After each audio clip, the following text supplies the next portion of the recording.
Hello दोस्तों, नमस्कार। कैसे हैं आप लोग। मैं विष्णु कुमार अपने यूट्यूब चैनल के इस वीडियो पर आप सभी का स्वागत करता हूं। दोस्तों, आज के इस वीडियो क्लासेज में हम लोग मैट्रिक बिहार बोर्ड कक्षा 10 के गणित विषय से संबंधित कुछ महत्वपूर्ण एमसीक्यू प्रश्न के बारे में जानने वाले हैं। जैसा कि दोस्तों आप सभी को पता है कि आपके मैट्रिक बिहार बोर्ड का जो फाइनल एग्जाम है वो 17 फरवरी 2022 को होने वाली है। और दोस्तों 17 फरवरी को ही आपके बिहार बोर्ड द्वारा गणित विषय की परीक्षा ली जाएगी। गणित विषय में आने वाले जो भी आपके एमसीक्यू प्रश्न होंगे उन प्रश्नों के आधार पर दोस्तों मैंने इस वीडियो में आप लोग के लिए कुल 40 प्रश्न दोस्तों मैं लेकर आया हूँ, जो कि आपके लिए बहुत ही महत्वपूर्ण और बहुत ही वीवीआई प्रश्न है। इसलिए दोस्तों इस वीडियो को आप लोग लास्ट एंड तक आप लोग जरूर देखते रहिएगा। इससे क्या होगा दोस्तों कि आप ये पता कर पाइएगा कि आप इन 40 प्रश्नों में से कितने प्रश्नों का आप सही उत्तर दे पा रहे हैं।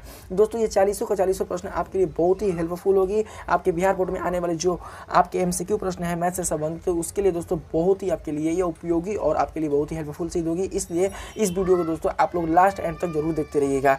तो आइए बिना देर किए स्टार्ट करते हैं अपने टॉपिक को। तो सबसे पहले दोस्तों हम लोग चलते हैं अपने पहले प्रश्न की ओर। तो आप देख सकते हैं कि आपका जो पहला प्रश्न है वो कुछ इस प्रकार से है। मैं आप लोगों को लेकर चलता हूँ। देखिए दोस्तों, यहाँ पर पहला प्रश्न है वो बोला है आपका यहाँ पर कि यदि p एक आभाज्य संख्या हो तो √p होगा। दोस्तों ध्यान से प्रश्न को पढ़ लीजिए और आप ऑप्शन को सिलेक्ट करने का प्रयास कीजिएगा। प्रत्येक प्रश्न के 4 ऑप्शन दिए गए हैं और आपको इन्हीं ऑप्शन में से कोई एक राइट ऑप्शन क्या करना होगा दोस्तों, आपको सिलेक्ट करना होगा। तो सर तो आप लोग जल्द से बताइए कि इन चारों ऑप्शन में से कौन सा ऑप्शन राइट वाला होगा। तो दोस्तों आप देख सकते हैं कि आपका जो क्वेश्चन है उसको पहले आप लोग समझने का प्रयास कीजिएगा। बोला है यदि p एक आभाज्य संख्या हो तो √p होगा। तो सबसे पहले दोस्तों हमें ये जानना होगा कि आभाज्य संख्या वास्तव में होती क्या है। दोस्तों आभाज्य संख्या उसे बोलते हैं जिसका 2 से अतिरिक्त कोई भी घनिष्ठ गुणनखंड नहीं होता है। तो अगर हम बात करें सबसे छोटी आभाज्य संख्या का, तो आप सभी जानते हैं कि सबसे छोटी जो आभाज्य संख्या होती है वो कौन होती है दोस्तों, वो होती है आपका 2। यानी कि आपका जो 2 संख्या है इसका 2 से अतिरिक्त कोई भी घनिष्ठ गुणनखंड नहीं हो सकता है। उसी प्रकार से इसकी अगली जो आभाज्य संख्या आएगी वो आएगी 3। इसका भी दोस्तों 2 से अतिरिक्त कोई भी घनिष्ठ गुणनखंड नहीं होगा, क्योंकि यह 1 से कटेगा, 3 से कटेगा, इन दोनों को छोड़कर वो किसी भी संख्या से नहीं कट सकता है। उसी प्रकार से अगर हम बात करते हैं इसके अगले वाली आभाज्य संख्या का, तो वो होगा दोस्तों 5। इसके भी 2 ही घनिष्ठ गुणनखंड होंगे, पहला 1 होगा और दूसरा 5 होगा। इसके अतिरिक्त कोई भी इनका उभयनिष्ठ गुणनखंड नहीं हो सकता है। तो दोस्तों देख सकते हैं कि आपकी जो अभाज्य संख्या है वो किस किस प्रकार की है, वो 2, 3, 5 से लेकर अनंत प्रकार की हो सकती है, जिनके केवल 2 उभयनिष्ठ गुणनखंड हो सके। तो जब दोस्तों हम लोग इन अभाज्य संख्याओं का जब हम लोग इनका वर्गमूल निकालेंगे, तब देख सकते हैं कि इनका वर्गमूल कभी भी एक पूर्ण वर्गमूल नहीं प्राप्त हो सकता है। अर्थात अगर आप 2 का वर्गमूल निकालिएगा, 3 का वर्गमूल निकालिएगा, आप 5 का वर्गमूल निकालिएगा, आप 7 का वर्गमूल निकालिएगा, तो किसी का भी दोस्तों पूर्ण वर्गमूल प्राप्त नहीं हो सकता है। और सभी जानते हैं कि हर वो संख्या जिसका कोई भी पूर्ण वर्गमूल प्राप्त नहीं हो सकता है, तो वो दोस्तों आपकी जो संख्या होती है वो आपका अपरिमेय संख्या होती है। तो दोस्तों आपका पहला का जो राइट आंसर होगा वो होगा आपका ऑप्शन सी। तो हम लोग क्या करेंगे दोस्तों, ऑप्शन सी पर सिलेक्ट कर लेंगे। तो जो पहला का राइट आंसर है वो कौन है, आपका ऑप्शन सी। तो ऑप्शन सी आपका राइट होगा। अब हम लोग चलते हैं अगले प्रश्न की ओर। तो देखिएगा दोस्तों आपका जो अगला प्रश्न है वो क्या है, कहा है यहाँ पर कि 0 और 0.1 के बीच की परिमेय संख्या है। तो दोस्तों आपके सामने ऑप्शन दिख रहे होंगे। आप लोग क्या कीजिए कि बस बढ़िया से इस प्रश्न को समझिएगा और इस सही ऑप्शन को सिलेक्ट करने का प्रयास कीजिएगा।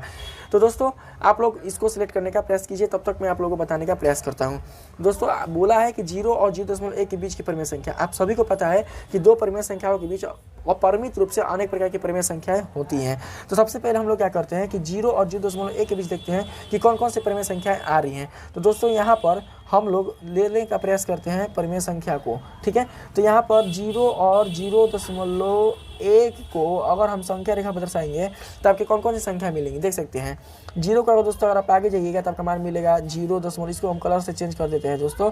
आपका मान मिलेगा 0.01, फिर आपका मान मिलेगा 0.02, फिर आपका मान मिलेगा 0.03, फिर आपका मान मिलेगा 0.04, फिर आपका मान मिलेगा 0.05। उसी प्रकार से आप कहाँ तक आ जाइएगा 0.09 तक। मतलब हर एक संख्या में 0.01 क्या हो रही है, बढ़ रही है। अब फिर दोस्तों क्या करेंगे 0.09 में अगर हम 0.01 को ऐड कर देंगे तो आप देख सकते हैं कि इसका जो मान होगा कितना निकलेगा दोस्तों, 9, 1, 10 के 0 यहाँ से लगा 1 और 1 यहाँ पर, तो 0.10 कहने का मतलब होता है दोस्तों कि 0.1।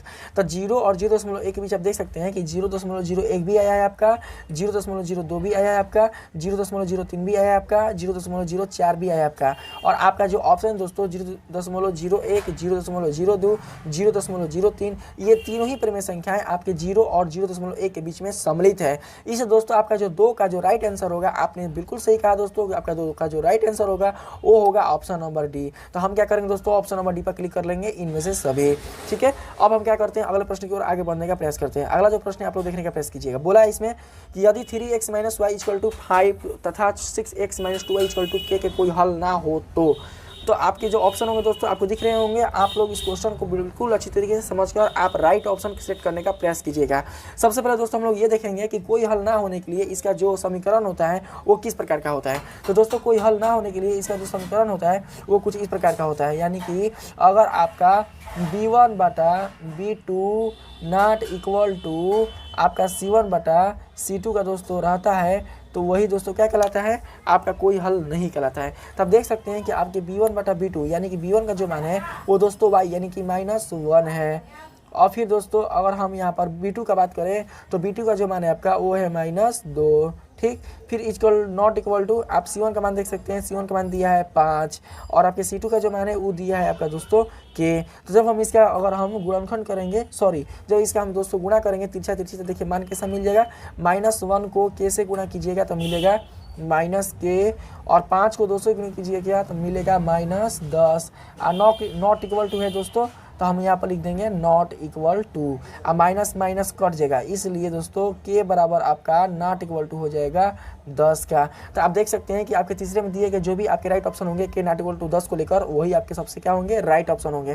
तो दोस्तों हम लोग क्या करते हैं, ऑप्शन नंबर सी को सिलेक्ट कर लेते हैं क्योंकि ऑप्शन नंबर सी आपका क्या होगा, राइट आंसर होगा। ठीक है, आप लोग बिल्कुल दोस्तों अच्छी तरीके से आप इनका आंसर दे पा रहे हैं। ठीक है, अब हम लोग क्या करेंगे, अगले प्रश्न की ओर बढ़ते हैं और देखते हैं कि अगला जो प्रश्न वो क्या बोला है दोस्तों, दो धनात्मक पूर्णांकों a तथा b के लिए अद्वितीय पूर्णांकों a बराबर b³ + r संतुष्ट करता है, तब वो समीकरण क्या है जो r को संतुष्ट करता है। दोस्तों आप सभी को पता है देखा कि जो आपके यूक्लिड जो विभाजन प्रमेय जो है वो बोलता है कि यदि दो धनात्मक पूर्णांक a और b दिया रहता है तो दो अद्वितीय संख्या ऐसी प्राप्त होती है, कौन, q और r, जिसमें से r का जो मान होता है दोस्तों वो हमेशा 0 के बराबर होगा या फिर 0 से बड़ा होगा, लेकिन अपने भाजक से हमेशा क्या होगा दोस्तों, वो छोटा होगा। ठीक है, तो इसमें भाजक होगा दोस्तों, भाजक है आपका b, भाज है आपका a और भागफल है आपका q और शेषफल है आपका r, और शेषफल का मान ही पूछ रहा है, यहाँ पर r का ही मान पूछ रहा है। तो दोस्तों जो r का मान होगा, मैंने आप लोग को अभी बताया कि जो r का मान होगा वो या तो दोस्तों आपके 0 के बराबर होगा या 0 से दोस्तों बड़ा होगा, लेकिन अपने भाजक से हमेशा दोस्तों क्या होगा, छोटा होगा। और आपके इन चारों ऑप्शन में से जो भी ऑप्शन आपको राइट दिख रहे होंगे वही ऑप्शन आपका क्या होगा दोस्तों, राइट आंसर होगा। गलती मिस्टेक से दोस्तों यहाँ जो सी है वो यहाँ पर आ गया है, तो आपका जो राइट आंसर हो जाएगा वो ऑप्शन सी, यहाँ पर हम लोग क्या करेंगे, सिलेक्ट कर देंगे, यही ऑप्शन जो होगा दोस्तों आपका राइट आंसर होगा। ठीक है, चौथा का था, ये आप लोग जानते होंगे, इसमें कोई बड़ा बात नहीं है। और लोग चलते हैं अगले प्रश्न की ओर। तो दोस्तों अगला जो प्रश्न है आप देखिएगा, यहाँ पर देखने प्रयास कीजिएगा, बोला है समीकरण युग में 2x + 3y = 5 तथा 4x + 6y = 15 का है। बोला है ये जो समीकरण युग्म है वो कैसा है, मतलब इसका हल क्या होगा। तो सबसे पहले दोस्तों हम इसका देख लेते हैं हल किस प्रकार का निकल सकता है। a1/a2 = b1/b2 = c1/c2 के मान पर रखकर क्या करेंगे, हम इसका हल देखने का प्रयास करेंगे। तो सबसे पहले दोस्तों आप यहाँ पर देख सकते हैं कि आपके a1 का जो मान होगा वो क्या होगा। a1 का जो मान है दोस्तों वो दिया है 2, a2 का जो मान है वो दिया है दोस्तों 4, फिर आपका जो b1 का मान है वो दिया है आपका 3, b2 का जो मान है दोस्तों वो दिया है आपका 6, c1 का मान दिया है दोस्तों आपका 5, c2 का जो मान है दोस्तों वो आपका दिया है 15। तो यहाँ पर जब दोस्तों आप देख सकते हैं कि 2 को आप कटाइएगा मतलब 4 से, तो 2 एकम 2 और 2 नीचे हो जाएगा 4, 1/2 निकल कर आएगा तो लिखेंगे नीचे में 1/2। ठीक है, फिर 3 को कटा देंगे एक बार में, 3 दूनी के 6 तो नीचे आएगा दोस्तों 1/2। 5 को कटाएंगे तो 5 एकम 5 और 5 3 यहीं 15, तो निकल कर आएगा दोस्तों 1/3। यानी देख सकते हैं कि a1/a2 = b1/b2 है, लेकिन b1/b2 नॉट इक्वल टू है c1/c2 के, इसलिए दोस्तों लिख देंगे b1/b2 not equal to c1/c2 के। तो दोस्तों जब भी आपका समीकरण इस प्रकार से रहता है a1/a2 बराबर b1/b2 not equal to c1/c2 का, तो आपका समीकरण का जो हल होगा दोस्तों वो कोई हल नहीं होगा, अर्थात ये जो रेखाएं होंगी समानांतर होंगी, इसका कोई हल दोस्तों आपको मिल ही नहीं सकता है। इसलिए इस क्वेश्चन का जो राइट ऑप्शन होगा वो होगा दोस्तों आपका ऑप्शन नंबर सी। तो हम क्या करते हैं, ऑप्शन नंबर सी पर हम लोग सेलेक्ट कर लेते हैं। ठीक, तो ऑप्शन नंबर सी को दोस्तों आप लोग सेलेक्ट कर लीजिए, कोई हल नहीं। और लोग चलते हैं अगले प्रश्न की ओर। छठा प्रश्न जो है दोस्तों उसको आप लोग देखने का प्रयास कीजिएगा। छठा प्रश्न में बोला है यहाँ पर कि यदि q कोई पूर्णांक हो तब विषम धर्म पूर्णांक रूप होगा। दोस्तों यहाँ पर बोल रहा है q कोई पूर्णांक होता, आपके ऑप्शन यहाँ पर दिए जा रहे हैं, आप लोग अपने बुद्धिमत्ता के अनुसार आप देख सकते हैं कि आपके दिए गए प्रश्न के 4 ऑप्शन में से कौन सा ऑप्शन राइट होंगे, आप दोस्तों सेलेक्ट करने का प्रयास कीजिएगा। मैं आप लोग को बता दूं दोस्तों कि q कोई पूर्णांक हो सकता है। अब सभी जानते हैं कि जो पूर्णांक होती है वो 0 से लेकर धनात्मक अनंत तक हो सकती है और 0 से लेकर ऋणात्मक अनंत तक हो सकती है और क्यू कोई भी पूर्णांक हो सकता है, लेकिन जो क्यू का जो विषम धन पूर्णांक, जो विषम आपका पूर्णांक होगा कैसा होना चाहिए दोस्तों, आपका धन होना चाहिए और साथ में आपका विषम भी होना चाहिए। तो सबसे पहले दोस्तों हम लोग बात करते हैं ऑप्शन नंबर ए के बारे में, ठीक है। ऑप्शन नंबर ए में दिया है क्यू। तो दोस्तों जब हम ऑप्शन नंबर क्यू लेंगे तो क्यू का मान कुछ भी हो सकता है। क्यू का मान दोस्तों आपका शून्य भी हो सकता है, शून्य भी आपका एक प्रकार का पूर्णांक ही होता है, हालांकि धनात्मक पूर्णांक और ऋणात्मक पूर्णांक नहीं है, लेकिन पूर्णांक आपका हो सकता है। फिर दोस्तों अगर हम धनात्मक पूर्णांक लेंगे तो धनात्मक पूर्णांक दोस्तों आपका सम भी हो सकता है, विषम भी हो सकता है। ऋणात्मक पूर्णांक लेंगे तो ऋणात्मक पूर्णांक भी हो सकता है, धनात्मक पूर्णांक भी हो सकता है। मतलब क्यू का मान जो है वो कोई भी मान ग्रहण कर सकता है, जबकि बोला है तब विषम धन पूर्णांक रूप होगा। तो ये दोस्तों जो ऑप्शन नंबर जो ए आपका वो कभी भी विषम धन पूर्णांक नहीं हो सकता है, ठीक है। तो अब हम क्या करते हैं दोस्तों, ऑप्शन नंबर बी का बात करते हैं। ऑप्शन नंबर बी में आप देख सकते हैं दोस्तों कि ऑप्शन नंबर बी में है q+1, यानी कि q+1। कहने का मतलब कि आप q का मान कुछ भी लिख सकते हैं। मान के चलते दोस्तों कि अगर हम q का मान यहाँ पर लिखते हैं 0+1 तो इसका मान दोस्तों क्या निकलेगा, 0 में अगर हम 1 को जोड़ेंगे तो दोस्तों मान निकल कर आएगा यहाँ पर 1, ठीक है। तो 1 जो है आपका वो क्या है, एक प्रकार का विषम धन पूर्णांक संख्या है। उसी प्रकार से अगर हम यहाँ पर क्या करते हैं दोस्तों, एक लिख लेते हैं, एक मतलब क्यू तो कोई भी पूर्णांक हो सकता है, तो हम कोई भी एक पूर्णांक ले लेते हैं 1, ठीक है। तो 1 ले लेंगे दोस्तों, तो 1+1 मिलकर क्या होगा, 1 मिलकर होगा वो दोस्तों 2। तो जो आपका 2 मान निकला है तो वो आपका एक प्रकार का सम धन पूर्णांक है, विषम धन पूर्णांक बिल्कुल भी नहीं है। इसलिए दोस्तों आपका जो ऑप्शन नंबर बी है वो भी आपका राइट आंसर नहीं होगा। हम चलते हैं ऑप्शन नंबर सी पर। तो दोस्तों ऑप्शन नंबर जो सी है इसमें आप लोग देखने का प्रयास कीजिएगा। ऑप्शन नंबर सी में बोला है 2q, तो ऑप्शन नंबर 2q, तो यहाँ पर हम q का मान अगर दोस्तों 0 रखेंगे तो 2 को 0 से गुणा करेंगे तो मान मिल जाएगा 0। फिर हम अगर यहाँ पर दोस्तों q के मान अगर हम यहाँ पर रख लेते हैं -5, क्योंकि कोई भी पूर्णांक भी किया है, -5 ले लेते हैं, तब -5 को 2 से गुणा कीजिएगा तो मान मिल जाएगा -10। तो दोस्तों यहाँ पर जब देख सकते हैं कि आपका जो पूर्णांक आ रहा है वो आपके ऋणात्मक पूर्णांक भी आ रहा है, तो इसलिए यह विषम धन पूर्णांक बिल्कुल भी नहीं हो सकता है। आपका ऑप्शन नंबर सी जो होगा वो भी आपका राइट आंसर नहीं होगा।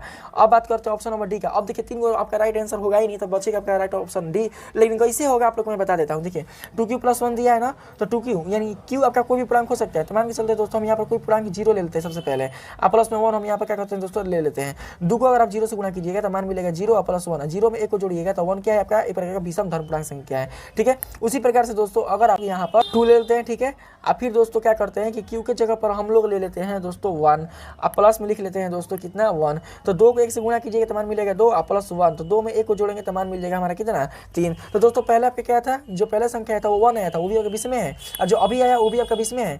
अब दोस्तों बात करते हैं कोई अगला पूर्णांक के लिए। देखिए यहाँ पर q का मान हम लोग ले लेते हैं दोस्तों 3, ठीक है, और +1, तो 2 3 आई 6 और +1, 6 में 1 हम जोड़ेंगे तो मान कितना मिलेगा 7। तो 7 आपका कैसा है, विषम धन पूर्णांक हुआ। इसलिए आपका जो 6 का जो राइट ऑप्शन होगा दोस्तों होगा ऑप्शन नंबर डी। इसलिए ऑप्शन नंबर डी को हम क्या करेंगे, सेलेक्ट कर लेंगे। अब हम चलते हैं दोस्तों अगले प्रश्न की ओर। अगला प्रश्न बोल रहा है 4 अंकों की सबसे बड़ी संख्या जो 85 से विभाज्य है।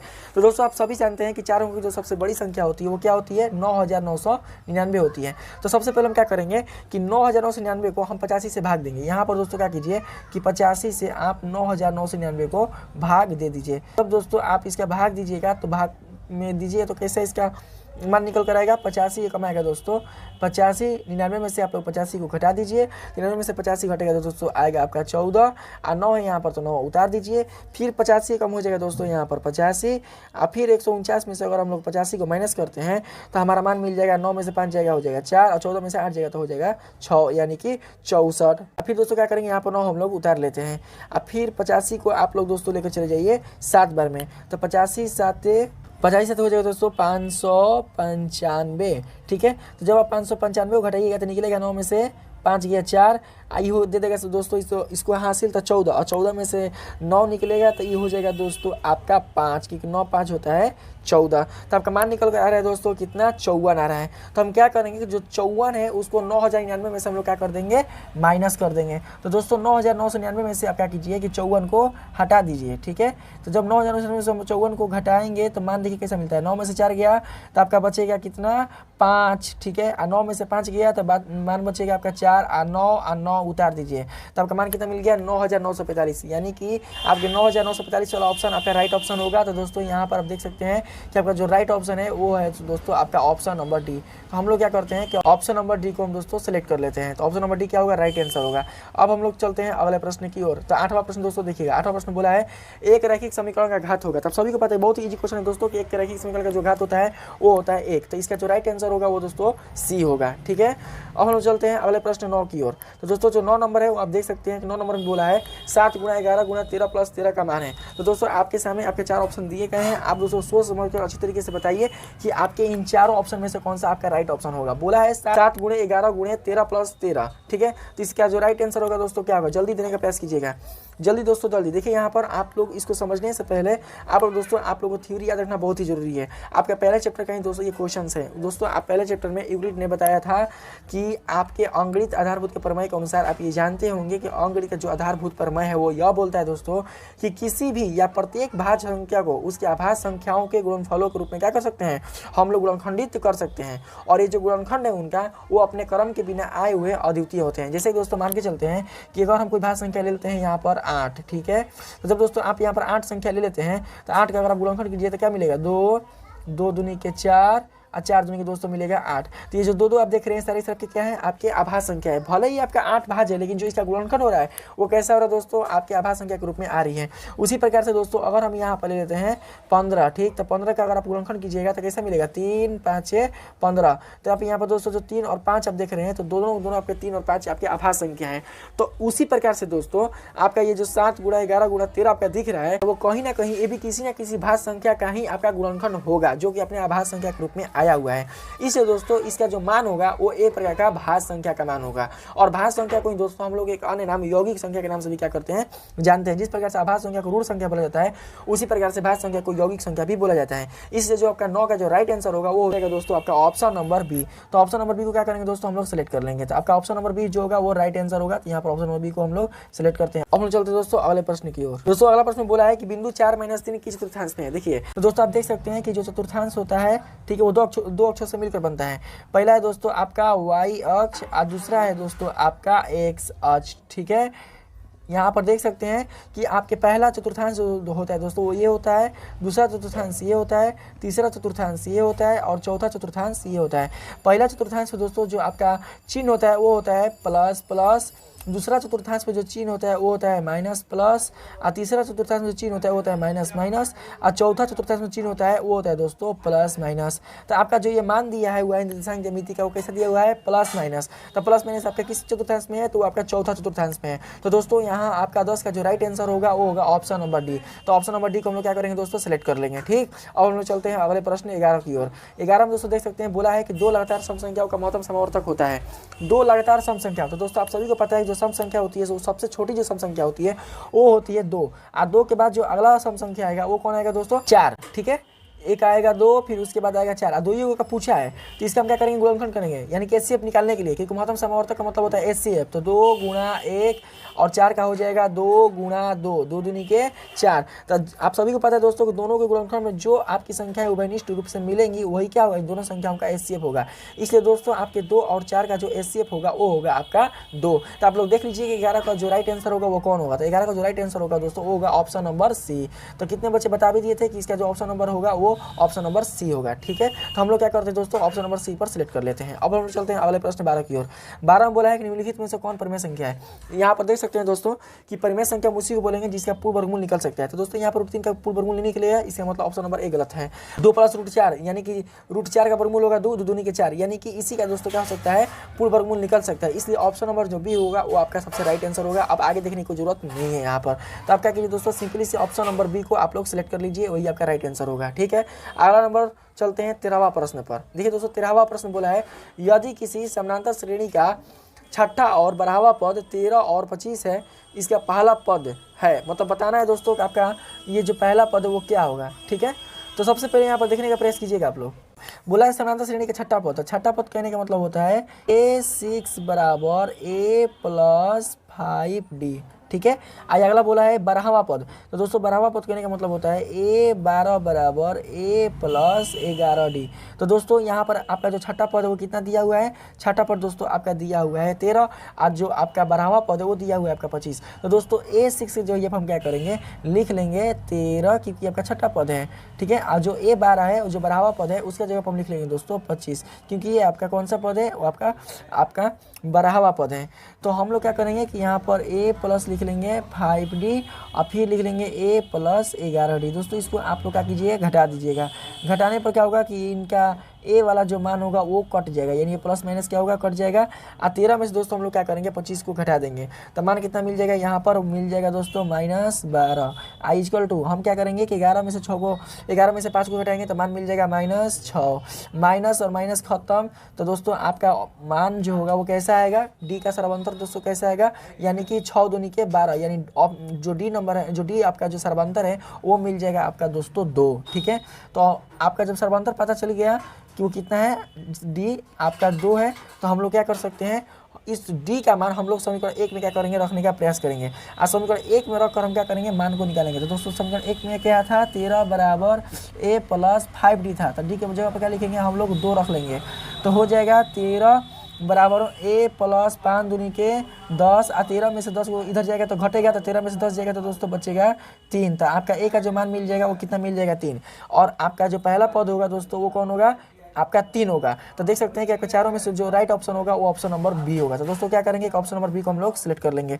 दोस्तों आप लोग इसको ध्यान से समझने का प्रयास कीजिएगा। मैं आप लोगों को फास्ट बता रहा हूँ क्योंकि मैं बिल्कुल अच्छी तरीके से समझा नहीं सकता, क्योंकि आपका पढ़ने का जो 1 साल का जो टाइम है उसको मैं दोस्तों आधे घंटा में किसी तरीके से निपटा रहा हूँ। ठीक है, अब चलते दोस्तों हम लोग अगले प्रश्न 14 की ओर। 14वां प्रश्न में बोला है कि प्रथम 200 प्राकृतिक संख्याओं का योग है। दोस्तों ये आपके समाधान श्रेणी से लिया गया क्वेश्चन है, बहुत ही महत्वपूर्ण क्वेश्चन है दोस्तों। इसको आप लोग बिल्कुल इस तरीके से हल करने का प्रयास कीजिएगा। इसके लिए दोस्तों एक फार्मूला होता है जिससे कि आप क्या कर सकते हैं कि लगातार करने मतलब प्रथम 200 प्राकृतिक संख्याओं का क्या कर सकते हैं, योग निकाल सकते हैं। और अंतिम जो प्राकृतिक संख्या है दोस्तों वो कितना है, 200, यानी कि जो n का मान है दोस्तों वो दिया है 200। इसका फार्मूला होता है दोस्तों n × n + 1 बटा में दोस्तों होता है 2। n का मान दिया है कितना, यहाँ पर 200 दिया हुआ है, और 200 इनका मान लिख देंगे, आप +1 लिख देंगे, अब बटा में हो जाएगा 2 को दोस्तों हम लोग कटा देंगे तो हो जाएगा 100। और 100 को दोस्तों क्या करेंगे, 200 + 1 कितना हो जाएगा, 201 से हम लोग गुणा कर देंगे। तो 100 को 201 से गुणा कीजिएगा तो मान मिल जाएगा 201,00, यानी कि आपका दोस्तों 201,00 यानी कि 20,100। तो 20,100 दोस्तों से आप लोग यहाँ पर देख सकते हैं कौन होगा, तो ऑप्शन नंबर बी होगा। तो आपका 14 नंबर जो ऑप्शन नंबर बी होगा वही आपका राइट आंसर होगा। अब हम लोग चलते हैं अगले प्रश्न की ओर। अगला प्रश्न है 15 नंबर। 15 नंबर बोला है 2 समरूप त्रिभुजों की भुजाएं 3:5 के अनुपात में है, इन त्रिभुजों के क्षेत्रफलों का अनुपात है। दोस्तों आपके सामने ऑप्शन दिख रहे होंगे, आप लोग क्या कीजिए कि 15 नंबर के ऑप्शन को सही सिलेक्ट करने का प्रयास कीजिएगा। दोस्तों आप जानते हैं कि 2 समरूप त्रिभुजों के क्षेत्रफलों के लिए जो इसका प्रमेय होगा वो क्या होगा। आप सभी जानते हैं दोस्तों कि इसका जो प्रमेय है वो यह बताता है कि किसी भी 2 समरूप त्रिभुजों का जो क्षेत्रफल होता है उनके संगत भुजाओं के वर्ग के अनुपात के बराबर होता है। तो दोस्तों यहाँ पर जो त्रिभुज का जो क्षेत्रफल है वो क्या होगा, इनके संगत भुजाओं के वर्ग अनुपात के बराबर होगा, और इनके भुजाओं का जो अनुपात है वो कितना है, 3:5 है। और त्रिभुज दोनों समरूप है, तो क्या करेंगे दोस्तों कि हम इन 3:5 कहने का मतलब कि 3/5 क्या करेंगे दोस्तों, हम लोग वर्ग कर लेंगे, क्योंकि इनका क्षेत्रफल होता है वो इनके संगत भुजाओं के वर्ग अनुपात के बराबर होता है। तो जब इनका वर्ग निकालेंगे दोस्तों तो क्या होगा, 3 के 9 और 5 25, यानी कि मान मिल जाएगा दोस्तों 9:25। ठीक है, तो देख सकते हैं कि 15 का 9:25 किस में दिया गया है, तो दिया गया है दोस्तों ऑप्शन नंबर डी में। तो आपका जो ऑप्शन नंबर डी है वही आपका क्या होगा दोस्तों, राइट आंसर होगा। तो हम लोग ऑप्शन नंबर डी को सेलेक्ट कर लेंगे। ऑप्शन नंबर डी दोस्तों क्या हो जाएगा, आपका राइट आंसर हो जाएगा। अब हम चलते हैं अगले प्रश्न 16 की ओर। 16वां प्रश्न में दोस्तों देख सकते हैं यहाँ पर बोला गया है कि त्रिभुज ABC में डी समांतर BC एवं AD/DB = 3/5, यदि A बराबर 4.8 सेंटीमीटर तो EC का मान होगा। तो दोस्तों यहाँ पर देख सकते हैं कि आपके 4 ऑप्शन आपके सामने दिए गए हैं। आप दोस्तों चारों ऑप्शन में से राइट ऑप्शन सेलेक्ट करने का प्रयास कीजिएगा। सबसे पहले इसका प्रमेय दोस्तों आप लोग देखिएगा, प्रमेय क्या बोलता है। देखिए बोला है डी समांतर BC है, ठीक है। तो इसके कहने का मतलब ये हुआ दोस्तों कि किसी भी त्रिभुज के एक भुजा के समांतर खींची जाने वाली रेखा इनके 2 अन्य भुजाओं के भिन्न बिंदुओं पर छेद करती है, तो ये दोनों अन्य भुजाएं जो होती है दोस्तों वो अपने एक ही अनुपात में विभाजित होती है। तो एक विभाजित हो गया है किस में, AD/DB के रूप में। तो AD/DB के रूप में हो चुका है, यानी कि AD/DB = हुआ है AE बटा में हो जाएगा EC। ये आपका थेल्स प्रमेय है, थेल्स प्रमेय का विलोम नहीं है। और AD का जो मान है दोस्तों वो है 3/5, और आपका दिया गया है AE का मान वो दिया गया दोस्तों 4.8 सेंटीमीटर। अब बटा में है दोस्तों आपको निकालना है EC का मान, ठीक है। तो देख सकते हैं कि जब हम लोग EC का मान निकालेंगे तो EC के मान निकालने के लिए क्या हो जाएगा कि आपके 4.8 गुणा आपका 5 दोस्तों चला जाएगा ऊपर और जो 3 है वो आ जाएगा नीचे। 3 को क्या करेंगे 4.8 से कटा देंगे तो वो हो जाएगा दोस्तों 1.6, ठीक है, यानी कि 16 3 48 है।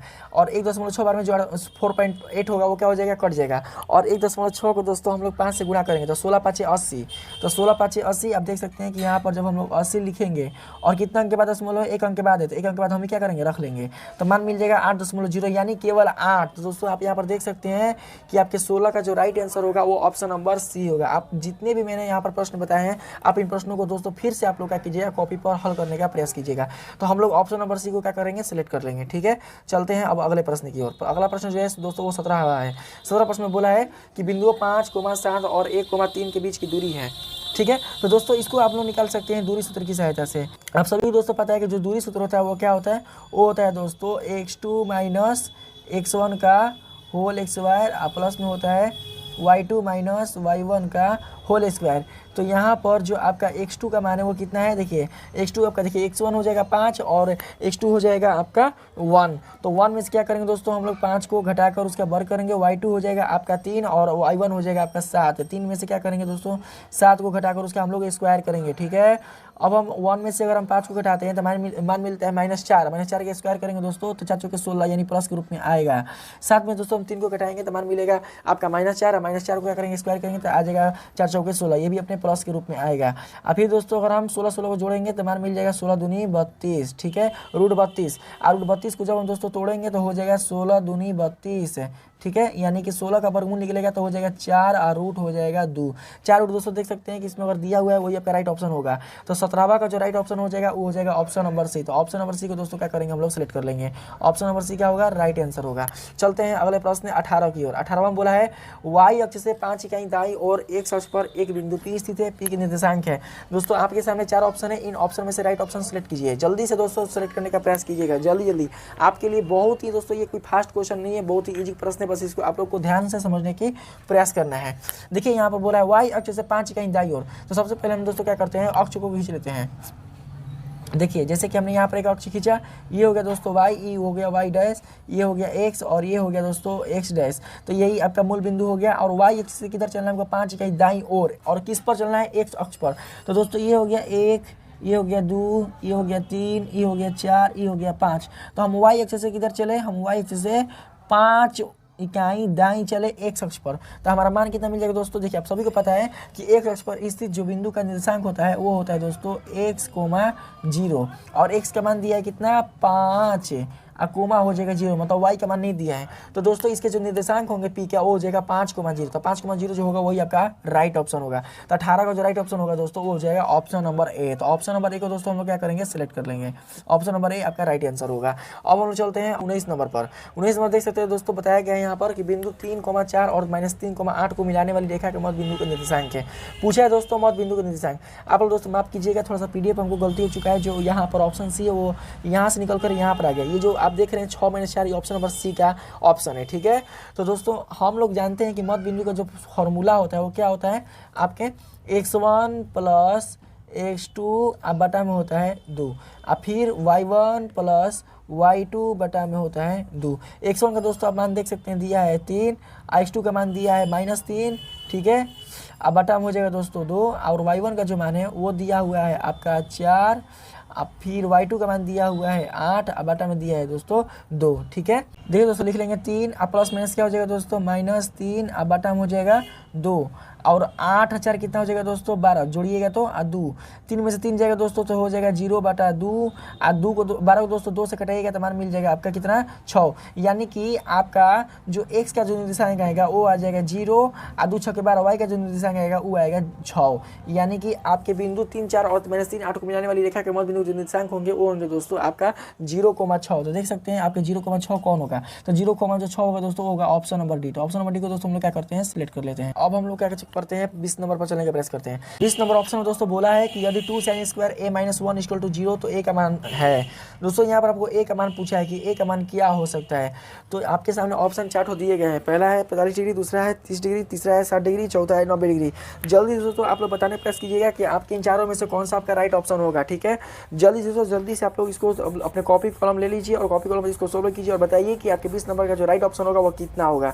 ठीक है, तो सबसे पहले दोस्तों हम क्या करते हैं, आप लोग बताने का प्रयास करते हैं। आप लोग दोस्तों आप इस मतलब मेरे बताने से पहले आप लोग क्या कीजिए कि वीडियो को दोस्तों आप लोग रोक दीजिए, पॉज कर दीजिए और पहले आप सोल्व कर दीजिए और अपने ऑप्शन को आप सेलेक्ट कर लीजिए और उसके बाद जो मैं इसको बता रहा हूँ तो मेरे वीडियो को आप लोग सुनिए और मैं किस ऑप्शन को सिलेक्ट कर रहा हूँ उसके बाद अपने ऑप्शन को मिलाने का प्रयास कीजिए। तब दोस्तों आपको पता चल पाएगा कि आप कितने प्रश्नों को सही आंसर आप दे पा रहे हैं, क्योंकि जिस तरीके से मैं बता रहा हूँ दोस्तों इसमें आप लोग को ऑप्शन सेलेक्ट करने का टाइम ही नहीं मिल पा रहा है। इसलिए मैं आप लोग को बता रहा हूँ कि जब मैं जैसे ही क्वेश्चन पढ़ रहा हूँ और आपको ऑप्शन दिखा रहा हूँ, आप लोग मेरे वीडियो को पॉज कर दीजिए और आप इसको बनाकर जल्दी से आप ऑप्शन दीजिए। फिर वीडियो को दोस्तों आप लोग पॉज से क्या कीजिए कि उसको ओपन करके फिर क्या कीजिए आप उसको सुनिए कि इसका जो क्वेश्चन का जो राइट आंसर है वो क्या है। ठीक है, तो दोस्तों यहाँ पर देखिएगा ध्यान से आप लोग 2 sin स्क्वायर माइनस 1 है तो 2 sin square a minus 1 equal दोस्तों 0 है। तो लिख सकते हैं इसको ऐसे हम 2 sin square a equal to 1 और साइन स्क्वायर a बराबर हो सकता है दोस्तों 1/2। दोस्तों 1/2 मिल गया ना। अब स्क्वायर है यहाँ पर तो इसका क्या करेंगे उधर हम लोग ट्रांसफर कर देंगे। तो ट्रांसफर कीजिएगा तो मान मिलेगा √1/2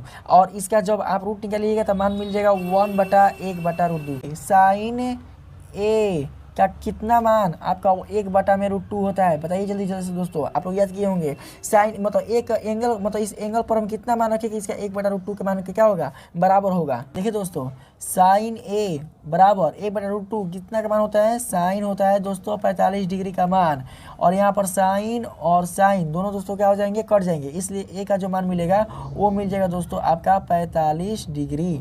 ठीक है, तो यहाँ पर आपके 20 का जो राइट आंसर होगा वो होगा 45 डिग्री, यानी ऑप्शन नंबर ए क्या हो जाएगा आपका राइट आंसर होगा। तो ऑप्शन नंबर ए को हम लोग सेलेक्ट कर लेते हैं। अब हम लोग चलते हैं अगले प्रश्न की ओर। अगला प्रश्न हो 21 नंबर में। देखिए यहाँ पर बोला है यदि 15 cot a इक्वल टू 8 हो तो साइन a का मान होगा। ठीक है दोस्तों, ये बहुत ही सरल क्वेश्चन है, इसे आप लोग आराम से बना सकते हैं। 15 cot a इक्वल टू 8 हो तो साइन a का मान होगा।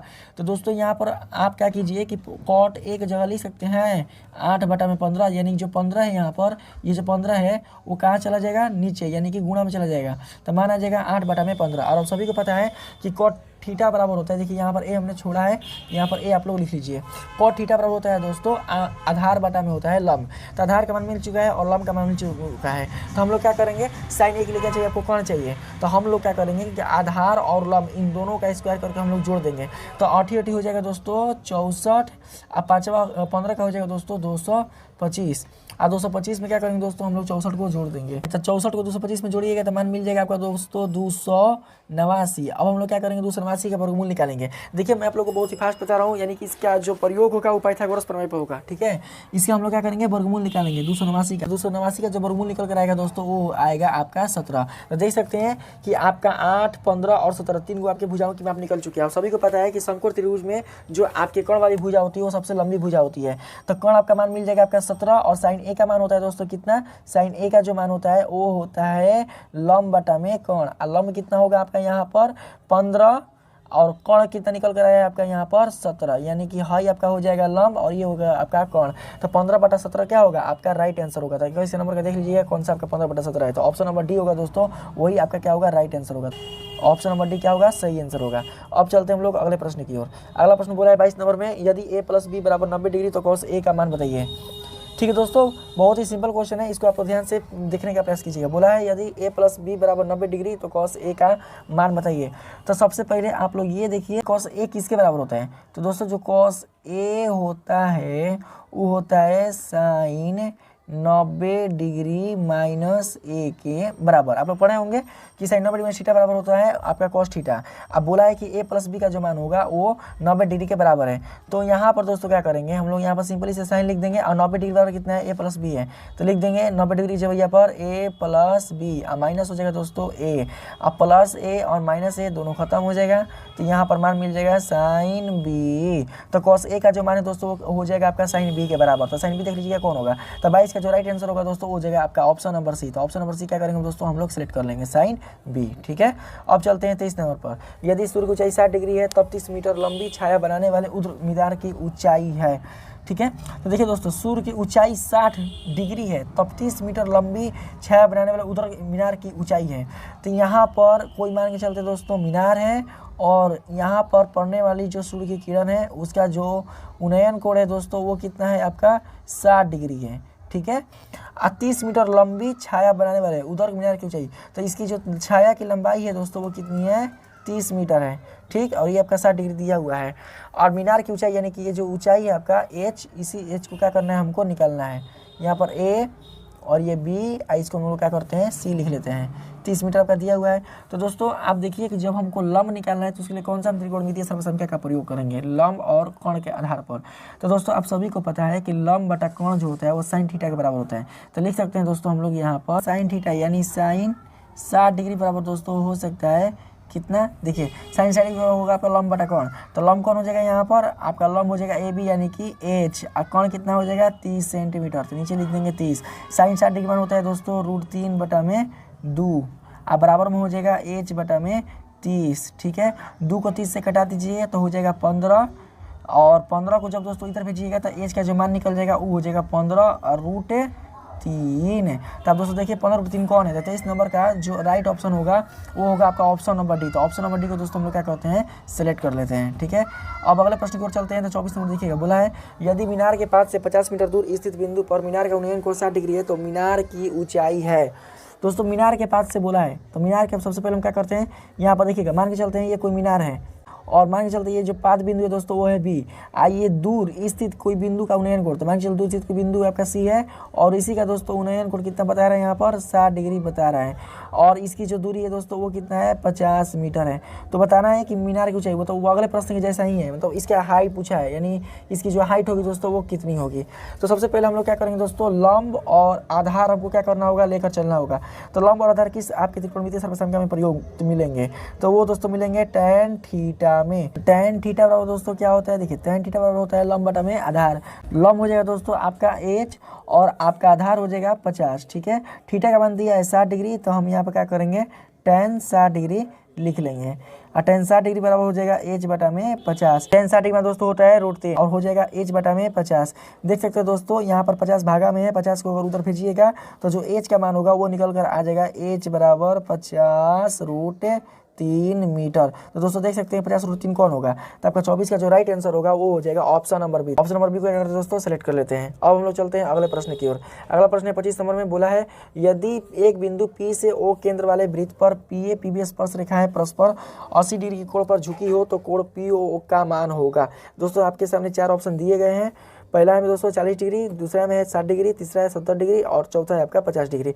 आप लोग दोस्तों प्रश्न को बिल्कुल अच्छी तरीके से पढ़कर समझकर आप इसके राइट ऑप्शन को क्लिक करने का प्रयास कीजिएगा। देखिए यहाँ पर बोला है कि यदि एक बिंदु P से O केंद्र वाले वृत्त पर, तो सबसे पहले दोस्तों हमको क्या करना पड़ेगा, एक वृत्त बनाना पड़ेगा। मान के चलते हमारे पास एक वृत्त है और इसका ये O केंद्र है। ठीक है, अब मान के चलते दोस्तों कि यहाँ पर एक बिंदु क्या है P है, तो PA यानी कि स्पर्श रेखा एक दोस्तों ये वाला हो जाएगा, और एक स्पर्श रेखा दोस्तों ये वाला हो जाएगा। ठीक है, केंद्र है तो यहाँ पर ये भी आपका 90 डिग्री का हो जाएगा, क्योंकि आप सभी जानते हैं कि वृत्त की जो त्रिज्या होती है वो 90 डिग्री पर होती है। ये भी आपका 90 डिग्री, और यहाँ पर जो ये देख रहे हैं दोस्तों ये भी आपका कितना हो जाएगा 90 डिग्री, और इसका जो एंगल दिया है किस पर झुका हुआ है, दोनों यानी कि ये PA और ये PB कितने डिग्री पर झुके हुए हैं, तो वो झुके हुए हैं दोस्तों 80 डिग्री पर। तो देखिए जब ये दोस्तों आपका ये 90 डिग्री हुआ तो इधर भी 90 होगा, और इधर भी दोस्तों कितना होगा 90 डिग्री होगा, और ये पूरा 80 डिग्री है तो दोस्तों इधर कितना हो जाएगा 40 डिग्री होगा, इधर 40 डिग्री हो जाएगा, और उधर कितना हो जाएगा दोस्तों 40 डिग्री हो जाएगा। ठीक है, जब इनके जीवाएँ दोस्तों बराबर होती है तो इनका जो कोण होगा वो भी क्या हो जाएगा दोस्तों बराबर हो जाएगा, बराबर समविभाजित होगा। तो यहाँ पर आप 90 और 40 को दोस्तों जोड़ दीजिए, तो 90 40 को जोड़िएगा तो मान के मिलेगा कितना 130 डिग्री। ठीक है, और आप सभी को पता है कि त्रिभुज के तीनों कोणों का जो योग होता है वो होता है 180 डिग्री। तो 180 डिग्री में से दोस्तों जब हम लोग 130 डिग्री को माइनस कर देंगे तो हमारा जो मान होगा वो निकल कर आएगा कितना 50 डिग्री। तो आपके दिए गए ऑप्शन में जो 50 डिग्री वाला ऑप्शन होगा वही आपका राइट आंसर होगा। तो यहाँ पर हम लोग क्या करेंगे, ऑप्शन नंबर बी को सिलेक्ट कर लेते हैं। ठीक, अब हम लोग चलते हैं दोस्तों अगले प्रश्न 26 की ओर।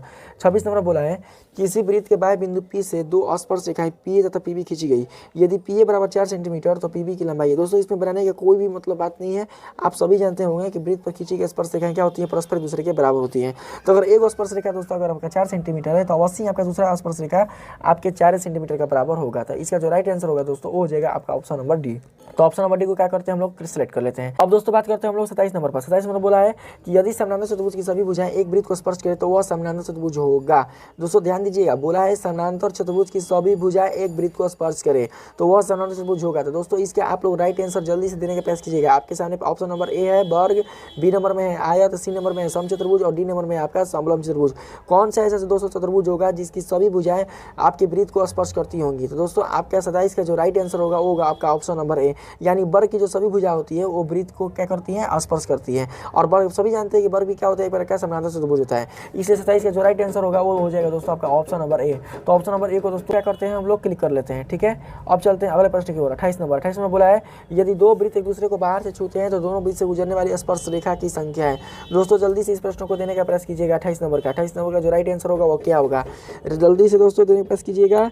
बोला है यदि दो वृत्त एक दूसरे को बाहर से छूते हैं, यानी कि कोई भी वृत्त एक दूसरे के अंतभाग में बिल्कुल भी प्रवेश नहीं किया है, दोनों वृत्त एक दूसरे से बाहर है लेकिन एक दूसरे को छू रहे हैं, तो दोनों वृत्तों से गुजरने वाली जो स्पर्श रेखा की संख्या वो कितनी होगी। दोस्तों आप लोग पढ़े भी होंगे, जल्दी से बताने का प्रयास कीजिएगा। इसके बाद दोस्तों जो राइट आंसर होगा मैं बताने जा रहा हूँ आप लोग को। दोस्तों उम्मीद है कि आप लोग दोस्तों अपने जो राइट आंसर होगा वो राइट आंसर वाला आपने ऑप्शन सेलेक्ट किया होगा, लेकिन मैं आप लोग बताता हूँ, आप लोग मिला लीजिएगा। इसके दोस्तों जो राइट आंसर होगा वो होगा ऑप्शन नंबर ए, यानी 28 नंबर का ए, यानी कि इसकी जो स्पर्श रेखा की संख्या होगी वो होगी आपका 1। आइए दोस्तों हम बात करते हैं क्वेश्चन नंबर 29 पर। देखिए 29 नंबर में बोला है आपका कि यदि एक वृत्त का क्षेत्रफल 154 सेंटीमीटर है तो इसके व्यास का मान होगा। तो सबसे पहले दोस्तों हम लोग क्या करेंगे, देखिए आप लोग ऑप्शन चुनने का प्रयास कीजिएगा। ठीक है, मैं आप लोगों को बताता हूँ, लेकिन आप सबसे पहले ऑप्शन सेलेक्ट कीजिए कि इसमें से सबसे राइट ऑप्शन कौन होगा। यहाँ पर देख लीजिए दोस्तों, आपके सामने 4 ऑप्शन दिख रहे होंगे, तो यहाँ पर मैं बताता हूँ दोस्तों, आप लोग देख लीजिएगा। देखिए दोस्तों वृत्त का क्षेत्रफल आप सभी जानते हैं कि वृत्त का जो क्षेत्रफल होता है वो होता है पाई आर स्क्वायर। ठीक है, और वृत्त का जो क्षेत्रफल हो किसके बराबर दोस्तों, 154 के बराबर है। ठीक है, 22/7 होता है पाई का मान, तो लिखेंगे 22/7 और आर स्क्वायर है तो इसको हम लोग आर स्क्वायर लिख देंगे। 154 है दोस्तों तो लिख देंगे यहाँ पर 154, आर स्क्वायर बराबर आपका हो जाएगा 154 और 7 है तो ऊपर चला जाएगा तो हो जाएगा गुणा में, और नीचे में दोस्तों आ जाएगा आपका 22। ठीक है, 22 को 154 को अगर हम 22 से कटाएंगे तो मान कितने बार में कटेगा, तो दोस्तों ये कट जाएगा आपका 7 बार में। ठीक है, कटाकर देख लीजिएगा, और 7 को 7 से गुणा करेंगे तो आर स्क्वायर का जो मान होगा दोस्तों वो निकल जाएगा 7×7 49। अब फिर जब आर का आपका मान निकलना है तो इसलिए आर बराबर आपका हो जाएगा कितना, स्क्वायर है और उत्तर भेजिएगा तो ई हो जाएगा दोस्तों आपके रूट में, आर रूट 49 का मान होता है 7। अब पूछा क्या चाहिए कि वृत्त का व्यास क्या होगा, तो आप सभी जानते हैं दोस्तों कि जो वृत्त का व्यास होता है उसके त्रिज्या का दोगुना होता है, जो त्रिज्या का मान है वो निकला है यहाँ पर 7, तो इसलिए इस वृत्त का जो व्यास होगा दोस्तों कितना हो जाएगा 7 का दोगुना, यानी कि वृत्त की जो त्रिज्या होती है वो उसके व्यास का दोगुना होता है। तो 7 को अगर हम 2 से गुणा कर देंगे तो मान कितना निकल जाएगा 14। तो दोस्तों इसका जो राइट आंसर होगा वो 14 होगा। तो देख लेंगे कि 29 का जो राइट ऑप्शन है वो किसमें 14 सेंटीमीटर आ रहा है, 14 सेंटीमीटर जो राइट ऑप्शन है वो दोस्तों ए है। तो हम क्या करेंगे कि ए पर क्लिक कर लेंगे, आपका 29 का जो राइट आंसर होगा वो ए होगा। आइए दोस्तों अब हम बात करते हैं 30 नंबर प्रश्न पर। 30 नंबर बोला है कि एक वृत्त का क्षेत्रफल एक दूसरे वृत्त के क्षेत्रफल का 16 गुना है तो उनकी त्रिज्याओं का अनुपात है। दोस्तों जल्द से इस क्वेश्चन का सही ऑप्शन बताने का प्रयास कीजिएगा कि इसका जो राइट ऑप्शन होगा वो क्या होगा। दोस्तों आपके सामने ऑप्शन दिख रहे होंगे, जल्दी से बताइए क्या 30 का जो राइट ऑप्शन होगा वो कौन सा होगा, ऑप्शन ए होगा कि ऑप्शन बी होगा कि ऑप्शन सी होगा, ऑप्शन डी होगा। दोस्तों यहाँ पर मैं आप लोग को बता दूं कि इस प्रश्न का जो आंसर दोस्तों कैसे बने। देखिए एक वृत्त का क्षेत्रफल दूसरे वृत्त के क्षेत्रफल का 16 गुना है, तो मान के चलते हैं दोस्तों कि आपका जो पहला वृत्त का जो क्षेत्रफल है वो है पाई आर स्क्वायर। ठीक है, आप सभी जानते हैं कि जो वृत्त का क्षेत्रफल होता है वो पाई आर स्क्वायर के बराबर होता है। दोस्तों मैंने यहाँ पर कैपिटल आर इसलिए लिया है क्योंकि हम मान के चलते हैं कि पहले वृत्त का जो है वो त्रिज्या है और दो वृत्त का क्षेत्रफल है, तो कोई जरूरी नहीं है दोस्तों कि दोनों वृत्त के क्षेत्रफल की जो त्रिज्या होंगी वो समान ही होंगी, इसलिए हमने यहाँ पर त्रिज्या को अलग मान लिया है कि पाई आर स्क्वायर। और दूसरे जो वृत्त का जो क्षेत्रफल है वो क्या है, पहले वृत्त के क्षेत्रफल का 16 गुना है, तो इसलिए दोस्तों हम लोग लिख लेंगे यहाँ पर 16 गुना में पाई आर स्क्वायर। इसकी जो त्रिज्या है हम लोग मान लेते हैं कितना दोस्तों, छोटी त्रिज्या थी, आर कैपिटल आर मान लेते हैं, स्क्वायर हो गया और 16 गुना है, तो यहाँ पर जो पाई पाई है दोनों को हम लोग कटा देंगे और यहाँ पर आर स्क्वायर बटा में हो जाएगा दोस्तों ये, क्योंकि जो स्मॉल आर स्क्वायर है वो क्या हो जाएगा कि यहाँ पर आ जाएगा, दूसरे वृत्त की त्रिज्या नीचे आ जाएगी तो आर स्क्वायर बटा में हो जाएगा आर स्क्वायर और ये हो जाएगा दोस्तों 16 बटा में हो जाएगा 1। तो दोस्तों इसके ऊपर भी स्क्वायर है, इसके ऊपर भी स्क्वायर है, तो आप इसको ऐसे लिख सकते हैं आर बटा में आर, और ये जो स्क्वायर है दोस्तों इधर चला जाएगा तो ये हो जाएगा अपने किस रूप में, यथार्थ स्क्वायर उधर जाएगा तो हो जाएगा रूट में, और जब ये रूट निकालेंगे 16 का तो निकल जाएगा दोस्तों 4 और 1 का रूट निकालिएगा तो वो निकलेगा दोस्तों 1 ही। तो 4:1 आएगा। तो देख लीजिए आपका 30 का जो राइट आंसर होगा वो कौन होगा। तो दोस्तों 30 का जो राइट आंसर होगा वो होगा ऑप्शन नंबर डी, क्योंकि ऑप्शन नंबर डी में ही आपका 4:1 दिया है। तो यहाँ पर हम क्या करेंगे कि ऑप्शन नंबर डी को क्लिक कर लेंगे। ठीक है दोस्तों, तो ऑप्शन नंबर डी को आप क्या कर लीजिए, क्लिक कर लीजिए। अब बात करते हैं दोस्तों 31 नंबर प्रश्न पर। 31 नंबर प्रश्न में बोला है दो बेलुन त्रिज्याओं का अनुपात 2:3 है और उनकी ऊंचाइयों का अनुपात 5:3 है, उनके आयतनों का अनुपात है। तो दोस्तों आप सबसे पहले इस प्रश्न को पढ़ लीजिए बढ़िया से और आप इस प्रश्न का सही आंसर देने का प्रयास कीजिए। दोस्तों आपके सामने ऑप्शन दिए गए हैं, इन चारों ऑप्शन में से कोई एक राइट ऑप्शन होगा। आप लोग जल्दी से बताने का प्रयास कीजिए कि इन चारों ऑप्शन में से कौन सा आपका राइट ऑप्शन होगा। दोस्तों सबसे पहले आप लोग देखने का प्रयास कीजिए कि दो बेलुन त्रिज्याओं का अनुपात 2:3 है और उनकी ऊंचाइयों का अनुपात 5:3 है, उनके आयतनों को दोस्तों आपको अनुपात बताना है। तो आप सभी जानते हैं कि जो बेलन का जो आयतन होता है वो कितना दोस्तों पाई r² h होता है। तो मान के चलते हैं दोस्तों यहाँ पर कि जो पहला बेलन का जो आयतन है वो कितना है, पाई r1² h1 है, क्योंकि दोस्तों आपके यहाँ पर दो बेलन दिया जा रहा है। ठीक है, तो कोई जरूरी नहीं है कि आपके पहले बेलन का जो r है वो दूसरे बेलन के r यानी दूसरे बेलन की त्रिज्या के बराबर होगा, या पहले बेलन की जो ऊंचाई है दूसरे बेलन की ऊंचाई के बराबर होगा। इसलिए दोस्तों हम मान के चलते हैं कि पहले बेलन का त्रिज्या और ऊंचाई और दूसरे बेलन की जो त्रिज्या और ऊंचाई है वो एक दूसरे से भिन्न है, इसलिए हमने यहाँ पर लिखा है r1 का स्क्वायर और h1। और यहाँ पर बात करेंगे दोस्तों दूसरे बेलन का, यहाँ पर हो जाएगा दोस्तों r2 का होल स्क्वायर, यहाँ पर हो जाएगा दोस्तों h2। ठीक है, तो पाई पे दोस्तों ये दोनों तरफ हम लोग कटा देंगे। यहाँ पर हम लोग दोस्तों बिल्कुल भी बराबर नहीं लेंगे, क्योंकि हमको क्या बताना है, इनके आयतनों का अनुपात बनाना है। तो दोनों बेलनों का आयतनों मैंने यहाँ पर लिख दिया है। आप लोग क्या कीजिए दोस्तों, यहाँ पर अनुपात का चिन्ह दे दीजिए। ठीक है, पाई पे दोनों खत्म हो गया। तो r1 जब हम लोग मान रखेंगे तो r1 का जो मान है वो कितना दिया हुआ है दोस्तों 2, तो 2 का हम लोग स्क्वायर करेंगे, और h1 का जो मान दिया है वो कितना दिया है 5, तो 5 का स्क्वायर नहीं होगा। ठीक है, और अनुपात है तो अनुपात हम लोग दे देंगे। r2 का जो मान है दोस्तों दिया है वो आपका 3, और 3 का हम लोग स्क्वायर करेंगे, और h2 का जो मान दिया है वो दिया है दोस्तों आपका 3। 2 का स्क्वायर करेंगे तो हो जाएगा 4, और गुणा में हो जाएगा 5, अनुपात 3 का स्क्वायर करेंगे तो हो जाएगा दोस्तों 9, और गुणा में हो जाएगा 3, 4 5 हो जाएगा दोस्तों 20, और अनुपात 9 3 27। तो दोस्तों देख सकते हैं कि आपके इन चारों ऑप्शन में से कौन सा राइट ऑप्शन होगा, 20:27 वाला। तो दोस्तों आपका जो राइट आंसर होगा वो होगा 20:27 वाला सी, ऑप्शन नंबर सी आपका दोस्तों राइट आंसर होगा। जितने बच्चे ने भी 31 नंबर का ऑप्शन सी मारा है तो उनका सबसे राइट आंसर ऑप्शन सी है। ठीक है, तो हम लोग दोस्तों क्या करते हैं कि ऑप्शन नंबर सी को क्लिक कर लेते हैं। ऑप्शन नंबर सी आपका क्या होगा, राइट आंसर होगा। तो ऑप्शन नंबर सी को हम लोग क्लिक कर लेते हैं। अब चलते दोस्तों अगले प्रश्न की ओर। अगला प्रश्न बोला है दो घनों के आयतनों में 1:8 का है, तो उनकी कोरों में क्या अनुपात है। सबसे पहले दोस्तों आप लोग समझिएगा कि घन का जो आयतन होता है वास्तव में होता क्या है। आपके सामने 4 ऑप्शन दिए गए हैं। आप दोस्तों हमें बताने से पहले आप अपने आंसर को तैयार रखें, ताकि जब मैं बताऊं तो आप अपने आंसर को मेरे आंसर से मिलाकर आप दोस्तों ये सही कर सके कि आपने कितने 40 में से सही प्रश्नों का उत्तर दे पाया है। ठीक है, अब बात करते हैं दोस्तों 32 नंबर प्रश्न पर। 32 नंबर बोला है दो घनों के आयतनों में 1:8 का अनुपात है, तो उनकी कोरों में क्या अनुपात होगा। दोस्तों 32 नंबर का ऑप्शन आपके सामने दिख रहे होंगे। आप जल्दी से इस प्रश्न को हल कीजिए और बताइए कि आपके 32 नंबर में दिए गए जो प्रश्न का जो राइट आंसर होगा वो कौन सा होगा, कौन सा ऑप्शन इसका दोस्तों राइट होगा। जल्दी से दोस्तों बताने का प्रयास कीजिएगा आप लोग, जल्दी से दोस्तों। मैं आप लोग को बता दूं कि सबसे पहले यहाँ पर देखिए दोस्तों दो ठो घन है और उनका आयतन दिया है 1:8 है। ठीक है, और आपको क्या करना है दोस्तों, इनके कोरों का अनुपात बताना है। तो सबसे पहले आपको ये रखना जरूरी है दोस्तों कि जो घन का आयतन होता है वास्तव में होता क्या है।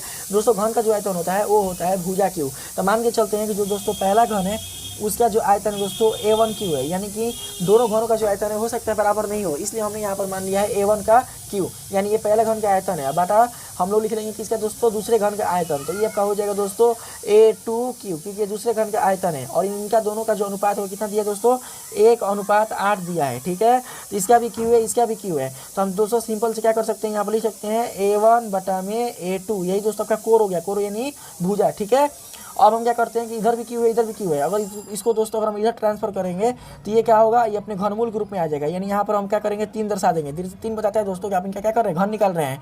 तो हो जाएगा 1/8। दोस्तों जब भी आप √1 का घन निकालिए, वर्गमूल निकालिए, उसके मान हमेशा क्या होगा दोस्तों 1 ही होगा। ठीक, और 8 का जब आप घन निकालिएगा तो 8 का घन कितना निकलेगा दोस्तों 2, 2 दूनी 4, 4 दूनी के 8, यानी 1:2। इनके कोरों का जो अनुपात होगा दोस्तों वो 1:2 होगा। तो देख लीजिए 1:2 कौन सा आपका राइट आंसर होगा। तो 32 नंबर का जो राइट ऑप्शन होगा दोस्तों वो बी नंबर होगा। तो हम लोग क्या करेंगे कि बी नंबर पर क्लिक कर लेंगे। बी नंबर आपका राइट ऑप्शन होगा। अब चलते दोस्तों अगले प्रश्न 33 की ओर। 33 नंबर बोला है निम्नलिखित में कौन आलेख द्वारा निर्धारित नहीं किया जा सकता है। ठीक है दोस्तों, आलेख करने मतलब जिसको ग्राफ बिल्कुल भी नहीं बनाया जा सकता है। इनके 4 ऑप्शन आपके सामने दिए गए हैं दोस्तों। ये आपके सांख्यिकी से प्रश्न दिया गया है। आप जल्दी से बताने का प्रयास कीजिएगा कि आपके इन चारों ऑप्शन में से कौन सा आपका राइट ऑप्शन होगा। ठीक है दोस्तों, मैं आप लोगों को बता दूं कि जो 33 नंबर का जो राइट आंसर होगा वो होगा दोस्तों आपका माध्य, क्योंकि माध्य को कभी दोस्तों आलेख द्वारा निर्धारित नहीं किया जा सकता है। इसलिए आपका होता है इसका जो राइट आंसर होगा वो होगा ऑप्शन नंबर सी। तो ऑप्शन नंबर सी की जो होगा दोस्तों आपका राइट हो जाए, इसको हम क्लिक कर लेंगे। अगला चलते दोस्तों 34 नंबर प्रश्न पर। 34 नंबर प्रश्न बोला है संचयी परम्परता वक्र कहलाती है। ठीक है, संचयी परम्परता को एक अन्य नाम हम किसे जानते हैं दोस्तों, आप लोग बताइएगा। संचयी परम्परता वक्र को हम लोग क्या बोलते हैं, जल्दी दोस्तों बताने का प्रयास कीजिएगा। ये भी आपके सांख्यिकी से ही चैप्टर से ही क्वेश्चन है। आप लोग जल्दी से बताने का प्रयास कीजिएगा इन चारों ऑप्शन में से कौन सा ऑप्शन आपका राइट आंसर होगा। दोस्तों संशयी परंपरा वक्र को हम लोग त्वरण के नाम से क्या करते हैं जानते हैं। तो 34 नंबर का आपका राइट आंसर होगा दोस्तों ए। तो हम लोग क्या करते हैं ए पर हम लोग क्लिक कर लेते हैं, इसको हम त्वरण के नाम से क्या करते हैं जानते हैं। अब चलते हैं अगले प्रश्न की ओर।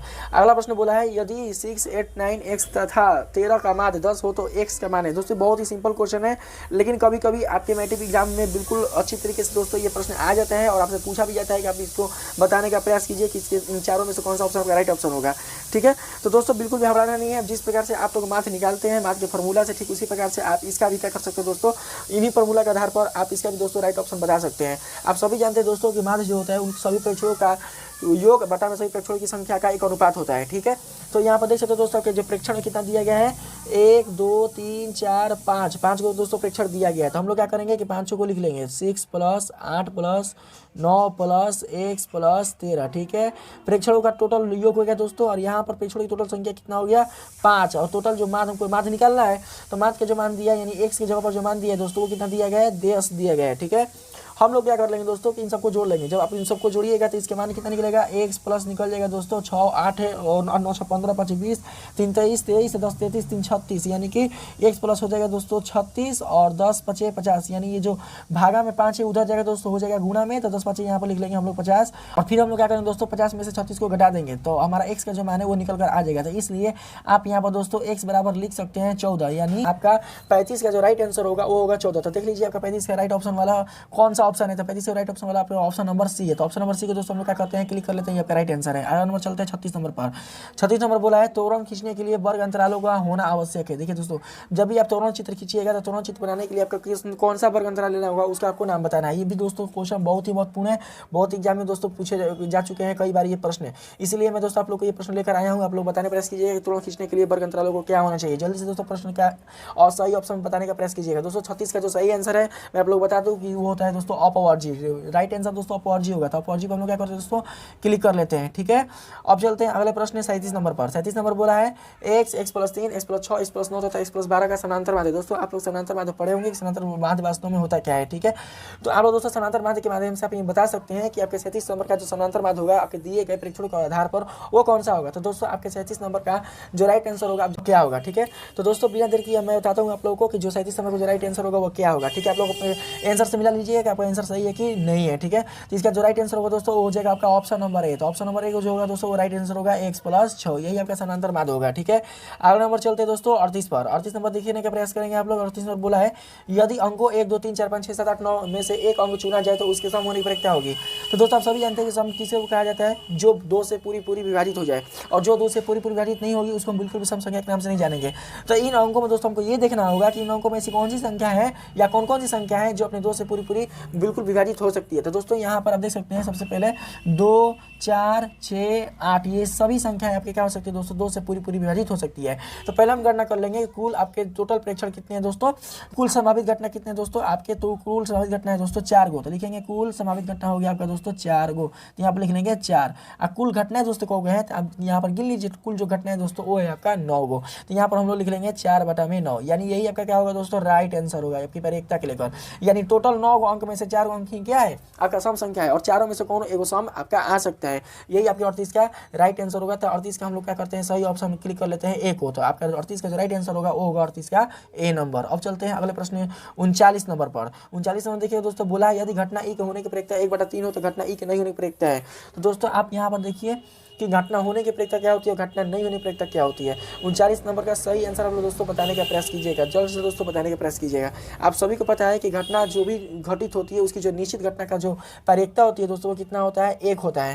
दोस्तों हम लोग क्या करेंगे घटना होने की प्रक्रिया कितना दिया है 1/3, तो हम लोग 1/3 को क्या करेंगे दोस्तों माइनस कर लेंगे। ठीक है, निश्चित घटना जो है पूरा जो घटना घटेगा वो 1 है। ठीक है, उसकी प्रक्रिया 1 है, और घटना होने जो प्रक्रिया वो 1/3 है। तो हम लोग क्या करेंगे उस घटना में से 1/3 को घटा देंगे, तो कितना निकलेगा 3 और 1 का जब लसा दोस्तों निकालिएगा तो आपका निकल जाएगा 3, और यहाँ पर 3 को 1 से गुना कीजिएगा तो निकल जाएगा 3, अब माइनस हो जाएगा 1, तो 3 में से दोस्तों 1 को घटाएंगे तो निकल जाएगा 2/3। तो देख लेंगे 2/3 आपका है कि नहीं, तो 2/3 है दोस्तों 39 नंबर का ऑप्शन नंबर ए।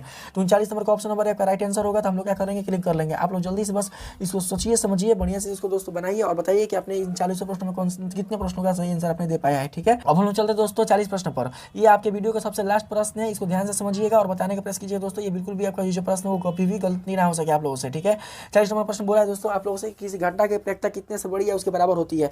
दोस्तों ये बहुत आपके महत्वपूर्ण और बहुत ही दोस्तों आपके लिए वीवीआई प्रश्न है। इसको दोस्तों आप लोग कभी भूलिएगा मत, याद रखिएगा। बस इसको दोस्तों बताने का प्रयास कीजिए कि किसी घटना की प्रायिकता कितने से बड़ी या उसके बराबर हो सकती है। तो दोस्तों मैं आप लोगों को बता दूं कि आपके 40 नंबर का जो राइट आंसर होगा वो होगा दोस्तों आपका ऑप्शन नंबर बी, यानी ऑप्शन नंबर बी जो होगा दोस्तों वो होगा 0, यानी जो 0 होगा वो किसी घटना की प्रायिकता कितने से बड़ी या उसके बराबर हो सकती है। ठीक है, बराबर कहने का मतलब दोस्तों कि घटना नहीं होने की जो प्रायिकता होती है वो होती है 0, और घटना होने की निश्चित प्रायिकता होती है वो होती है दोस्तों 1। इसलिए पूछा कि कितना से बड़ा और कितना बराबर हो सकता है, तो दोस्तों 0 के बराबर या उसके बड़ी हो सकती है।